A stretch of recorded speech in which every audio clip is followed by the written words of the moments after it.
Okay mga kababayan, Chris Ulo po at welcome back po ulit dito sa ating YouTube channel. Excuse me. Okay nako mga kababayan, pag-usapan ho natin yung nangyaring graduation ho dyan sa may UP, dyan ho sa Maynila. Na kung saan, nako, nag-viral, nag-trending ho ito si Chis Escudero, na asawa ho ni Heart Evangelista, na ex ho ni Jericho Rosales. Viral trending ho si Senate President Chis Escudero dyan ho sa graduation ng UP. Kilala niyo ho ba yung kapatid ho ni Attorney Chel Jokno? Si Chel Jokno ho, yung best friend din ni Digong ito eh. Yung tumatakbuhong senador. Tumatakbuhong senador lagi. Yung attorney ho, yung abogado rin ho, ito ng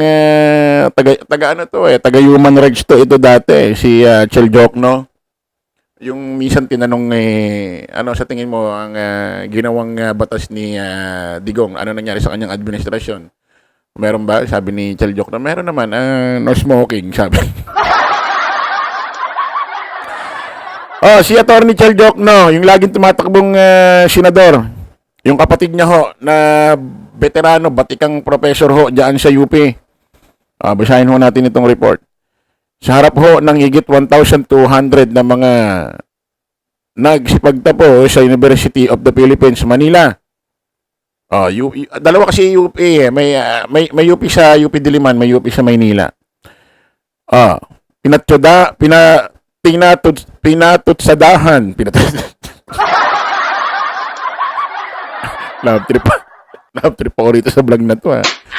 Nagsimula kasi kay Chel Jokno eh. Nag-read-read tuloy. Imbis na seryoso tong vlog na to. Ewan ko, ba't bigla ako natawa doon sa sinabi ko, yung si Atty. Chel Jokno, yung lagi tumatakbong senador. Kapatid niya ho kasi itong batikan, veteranong professor ho ng UP. Ulitin nga natin. Sa harap ng higit 1,200 na mga nagsipagtapo sa University of the Philippines, Manila, pinatutsadahan ni UP Professor Emeritus Maria Serena Jokno, si Senate President Francis Chis Escudero, sa paghawak nito sa impeachment complaint laban kay Vice President Sara Duterte. Nako po. Ito yung kapatid ho ni Atty. Chel Jokno. Si Maria Serena Jokno. Nako, bakit yung mga pangalan nung hindi naman sinang unang araw, hindi naman nung unang panahon.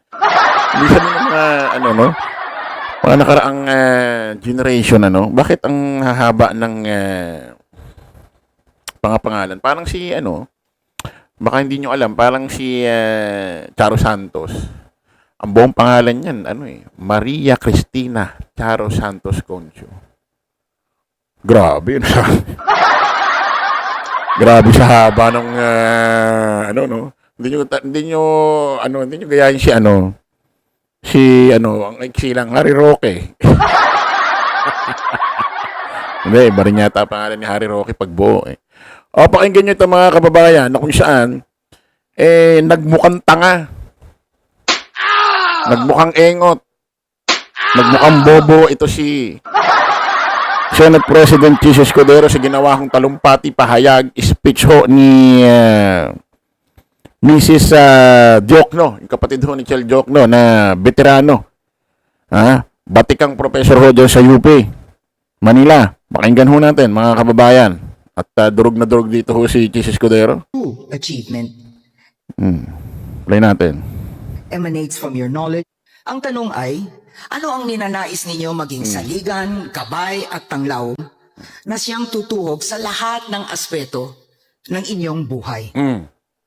Para sa UP, ito ay karangalan, kahusayan at paglilingkod na sa lahat ang bawat isa, honor, excellence, service ay dapat patunayan sa pamamagitan lalo na ng gawa.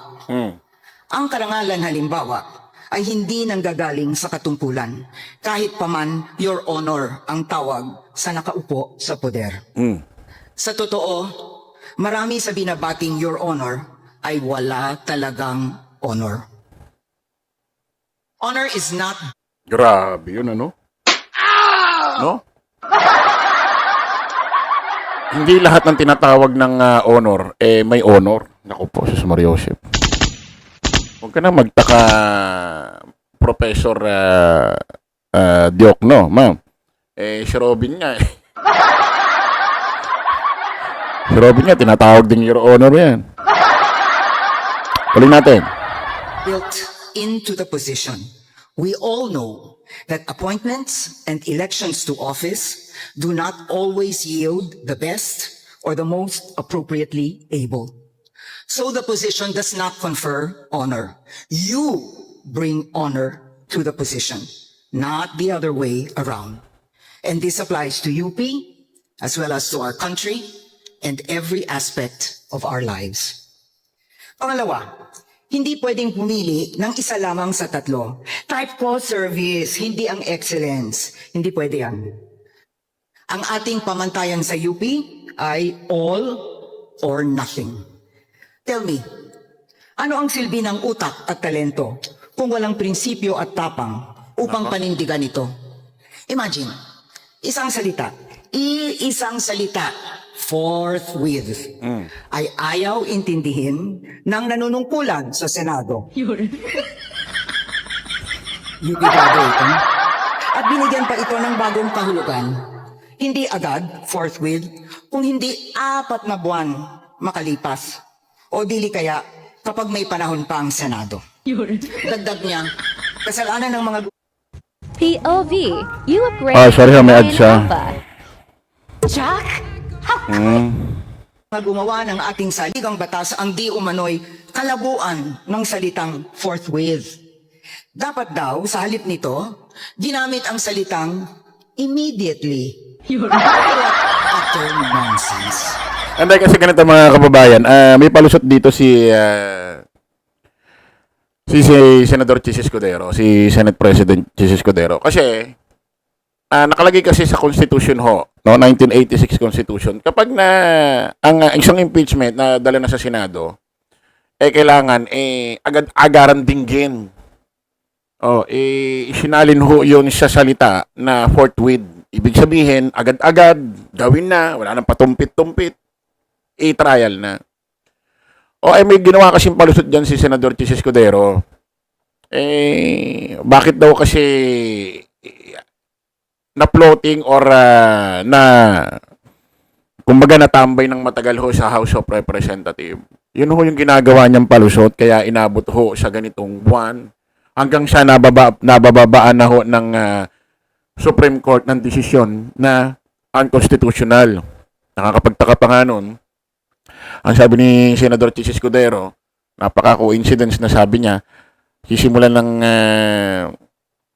ang impeachment ni VP Inday Sara Duterte after ng SONA at 30 daw ng August, ng Hulyo. Di ba nag-aabang tayo ng mga nakaraang buwan na yon?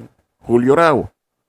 Kasi ang SONA ni Pangulong Bongbong 28 o 30 raw sisimulan. Coincidence, bago ho mag-28 SONA ho ni Pangulong Bongbong, bigla naman naglabas ang Supreme Court ng unconstitutional. Itong hinain na impeachment trial ni VP Inday Sara Duterte. At yung mga nagbigay ho ng unconstitutional na mga judges ho sa Korte Suprema, lahat ho yun appoint ni Digong. Wala man lang lumihis na hindi unconstitutional. Lahat ho ng inappoint ni Digong sa kanyang administrasyon, unconstitutional sabi. Parang, ano ba to? Coincidence lahat ba ito? Kaya malaki pagkakasala. Ako tingin ko, opinion ko, malaki pagkakasala, kasalanan dito ni Senador Chis Escudero. Kung ito pumayag na siya sa mga tulad nila Senador Pimentel na simula na, hindi na umabot sa ganito. Hindi sana na babaan ng unconstitutional. Kung pinatupad yung forthwith na sinasabi, agad-agad, litigation na, dinggin na, i-trial na. Sabi ni Chis Escudero, ayon sa kanyang mga opinion, yung mga ginawa niyang hakbang na ganito, ganyan, pag daw nakabreak ang sesyon, nasa batas daw yan, ganito, ganyan. meron naman daw mga dahilan din naman ng ibang senador na pwedeng dinggin na hindi naman illegal. Legal din naman. Kumbaga, pwedeng dinggin, i-trial na ang impeachment trial na sa tamang batas din naman. Ayaw lang talaga ni Chis Escudero, hindi mo malaman kung bakit. Kaya malaki pagkakasala rito ni ano. Okay, sabi niya, kung talaga importante yan, bakit ilang buwan na tayong doon sa House of Representatives? Ba't sinisisi mo? Nasa iyo na bola isushoot mo na Kumbaga, dinribble nung isang kakampi mo sa basketball yung bola, tapos nakita doon sa baba, nakatambay ka doon sa may ilalim ng ring, pinasa sa'yo kasi malapit ka sa butas. Pagpasa sa'yo sa bola, ay sasabihin mo, dapat pala pinasa mo na sa akin kanina, bakit dinribble mo pa ng dinribble? Anong ginawa mo? Pinasa mo pa sa iba, ando doon ka na sa butas.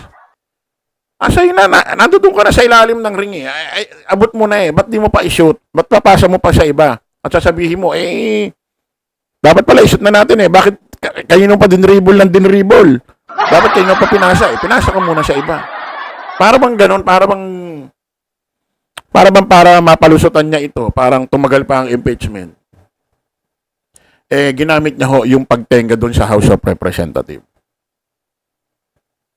Ito si Chis Escudero, may lumalabas na larawan according dito kay dito kay Salpanelo.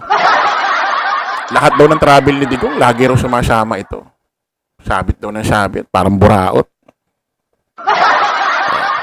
Kaya siguro may dugong nananalaytay na didisit dito sa taong ito. Tingin ko may nananalaytay na didisit dito sa dugo niya. Tuloy natin. Batch 2025, hindi ito usapin ng talino, kundi ng kawalan ng prinsipyo, ng pansariling ambisyon, ng transaksyong pampolitika sa pagitan ng mga mahigpit na kumakapit sa kapangyarihan. Remember this. If money is your sole and abiding purpose, you need not even try to be human. The quickest way to riches, as we have seen, is to take shortcuts, align with the powerful, and exploit other human beings. But true achievement emanates from your knowledge and talent, coupled with a profound sense of humanity. Batch 2025, I wish each of you a happy, exciting, and meaningful future. Ayan ho, yung kapatid ho ni Atty. Chel Jokno. Si veterano, batikang professor dyan ho sa UP Manila. Si Mrs. Ano ulit pangalan nito? Banggitin natin. Kaya naman, di natin mapakilala pa. Si Maria Sirana Diokno. Ayan Batikan, veteranong professor ho ng UP Manila. Nagsalita na about ho rito sa ginawang graduation dyan ho sa UP Manila. Hindi lang ho basta pagbatikos yun. Ano yun para maipamana yung mga ganong talumpati doon sa mga bagong graduate. Especially mga lawyer yan. So, sa August 6 magkakaroon ho ng butuhan tingnan natin kung ano mangyayari about dito sa impeachment trial. Kasi naglabas na nga ho ang Korte Suprema na unconstitutional daw ho itong impeachment trial ni BP Inday Sara Duterte. Okay mga kababayan, kita-kita ulit tayo sa panibagong vlog. Bye-bye po.